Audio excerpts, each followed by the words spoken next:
자, 경기도의 현역 도의원이 3일째 지금 행방불명 상태라고 합니다. 어디 있는지 모른다고 합니다. 분명히 부인에게 전화를 걸어서 어디 있다 얘기까지 했는데 그 뒤로 잠적한 상태입니다. 현직 도의원이기 때문에 지금 관심이 높아지고 있는데요. 어떤 이야기인지 이번에도 윤정혜 기자와 함께 자세히 알아보겠습니다. 자, 윤 기자. 네. 자, 이분이 어떤 분인지도 궁금하고요. 당시 상황이 어땠는지도 궁금합니다. 그렇습니다. 이 현역 도의원, 아직까지 이름을 공개할 수 없기 때문에 저희는 제2의원이라고 칭하겠습니다. 이 네. 제2의원이 3일째 의문의 정말 실종 사건이 발생을 했는데요. 먼저 그 실종 직전까지의 행적이 좀 나왔거든요. 이 행적을 한번 좀 정리를 해봐야겠습니다. 예. 먼저 지난 금요일에요. 의정부 소속 공무원들과 7시부터 9시까지 술자리를 가졌습니다. 예. 술을 마시고 이때까지만 해도 뭐 전혀 특이한 상황이 전혀 없었다고 당시 그 술자리에 있었던 공무원들은 이야기를 하네요.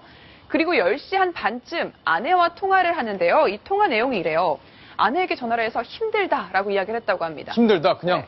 그런데 아내가 이걸 받아들이기로 보통 이 제2의원이 자전거로 출퇴근을 했거든요. 예. 그러니까 이 술을 마셨으니까 자전거를 타고 귀가기가 힘들다고 하나 보다라고 생각을 해서 밑에 보시는 것처럼 자전거 타고 오는 게 힘들면 택시 타고 와라 라고 이야기를 하고 끊었다고 합니다. 그리고 새벽 1시에 이 술자리가 끝나고 계산을 한 것도 확인이 됐고요.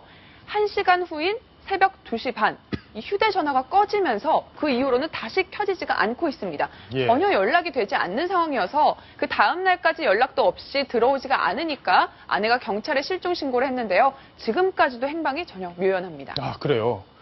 자, 그럼 경찰에서는 이 휴대전화 통신이 마지막으로 끊긴 이 지역을 좀 찾아봐야 되는 건 아닌가 이런 생각이 드는데 맞습니다. 어디서 끊겼는지 그 위치는 경찰에서 지금 파악을 하고 있는 건가요? 네, 번지수까지 아주 자세하게 나왔습니다. 하지만 지금 저곳이 술자리 장소에서 얼마 떨어져 있지 않죠. 아, 기지국은 요 기지국에서 전화가 마지막으로 잡혔고 네. 그리고 술자리 장소는 여기였는데 그렇습니다. 자, 기지국이 근데 바로 여기 있다는 의미는 아니잖아요. 맞습니다. 사실 예. 이 기지국에서 잡히면요. 이 휴대전화가 잡힌 곳은 그 기지국 반경 2km 내에 있다는 겁니다. 예. 그러니까 상당히 넓은 장소이기 때문에 정확하게 어디에서 그 휴대전화가 놓여 있는지는 확인할 수 없는 상황이기 때문에 일단은 저 신호가 잡힌 기지국이 있는 의정부시 호원동 이곳을 중심으로 집중 수색을 하고 있는 중입니다.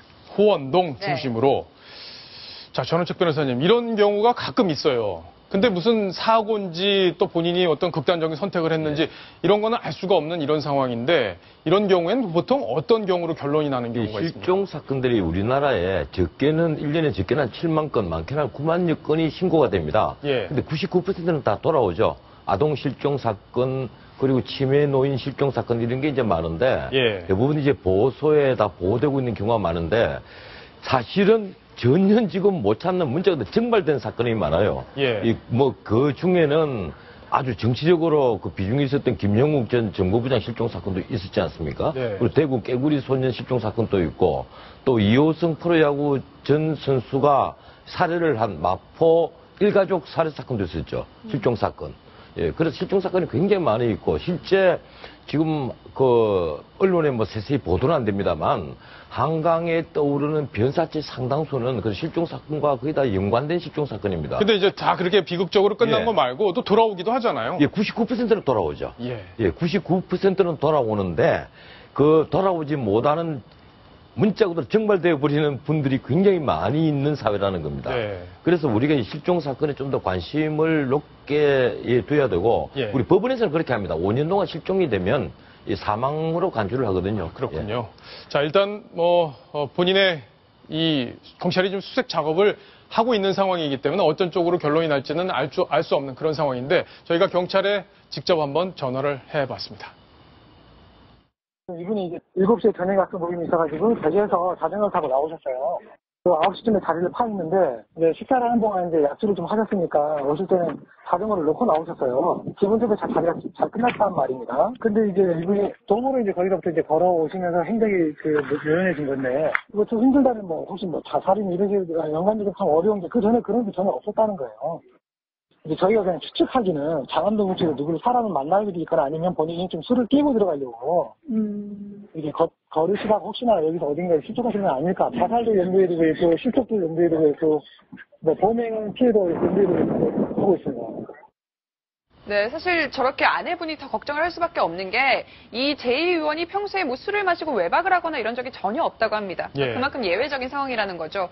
또 지인들에 따르면 이 성격상 보통 휴대전화를 꺼놓거나 이런 적이 한 번도 없었다고 하거든요. 그런데도 불구하고 이렇게 3일 동안 휴대전화 계속 꺼놓고 연락이 두절됐다는 거 뭔가 심상치 않다. 굉장히 불안해하고 있습니다, 지인들. 하지만 그 술자리에서 봤을 때 아무런 뭐 기분이 안 좋아 보인다거나 이런 이상 징후가 전혀 없었고 또 지인들 같이 일하는 지인들에 따르면 이 며칠 사이에 상당히 기분도 좋아 보였대요. 그렇기 때문에 뭐 자살이나 이쪽이라고는 생각하지 않고 있는 것으로 전해지고 있습니다. 지금 경찰에서 가장 좀 중점을 두고 수사하고 있는 부분은 아무래도 좀 실족사라든지 좀 예. 다쳤을 그런 경우를 가능성을 두고서 지금 수사를 하고 있는데요. 아무래도 그 휴대전화 기지국 그 주변을 통해서 이제 수색을 하는 작업이 우선될 것 같습니다. 예, 뭐 아무 일 없이 잘 돌아오시기를 저희가 또 봐야겠습니다. 자, 속보 나오는 대로 전해드리겠습니다.